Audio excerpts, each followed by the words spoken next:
when all of this is over, The first thing that I'm going to do. What am I going to do once the quarantine's over? Okay. I want to go out and get wasted and spend all of my money and max out all my credit cards on alcohol and drugs and clubs and everything. It'll be like one long brunch, like one endless brunch. And that's pretty much exactly how people who lived through the 1918 flu pandemic felt. When it finally ended in 1919, it had killed more than 50 million people. Another 20 million had died in World War I. After so many years of destruction and pain, the world was ready for a release. Americans were ready to rage. Maybe we'll even get blotto.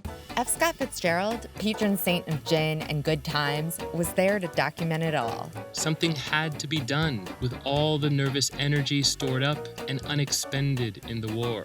After being forced to keep away from one another, the lost generation jammed itself into sweaty speakeasies and got shit-faced. A whole race going hedonistic, deciding on pleasure.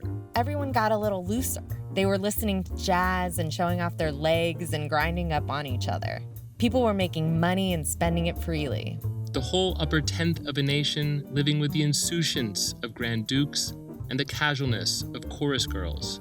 Even when you were broke, you didn't worry about money because it was in such profusion around you. People were living out their fantasies, and many of them had no interest in revisiting the darkness of the past, especially at the movies. Only the film studios that could pivot away from dull, patriotic war movies survived by reinventing themselves, along with Hollywood, whose sign went up in 1923. Literature was just as hedonistic. Fitzgerald, Hemingway, Gertrude Stein, and Kay Boyle ran away to Paris to drink and write about anything but the flu. Totally failing to read the room, the government tried mandatory sobriety. Enough good hard liquor went down the drain to make you feel like crying. I believe strongly that such a law as one prohibiting liquor is foolish. And all the writers, keenly interested in human welfare whom I know, laugh at the prohibition law. It wasn't just writers who thought this was ridiculous. Average Americans had mountains of evidence the government didn't care about their welfare. During the pandemic, politicians and business leaders had seemed more worried about the economy than protecting people.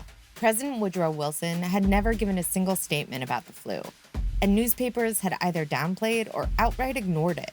In Chicago, an official had refused to close businesses, saying worry kills more people than the epidemic. And all that still didn't keep the economy strong for long.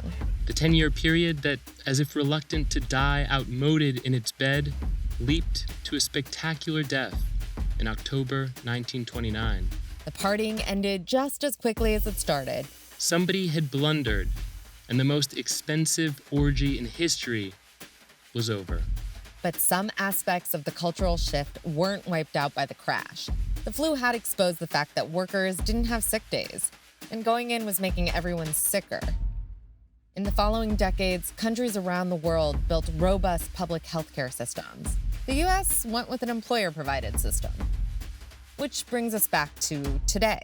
I doubt this is going to be like a big wake-up call for like boomers and stuff. Like people are talking about like everyone will be kinder and like save the earth. We have an opportunity to kind of, reset that status quo in a way that helps, benefits, and takes care of the people that this whole situation has left behind. but really, who knows?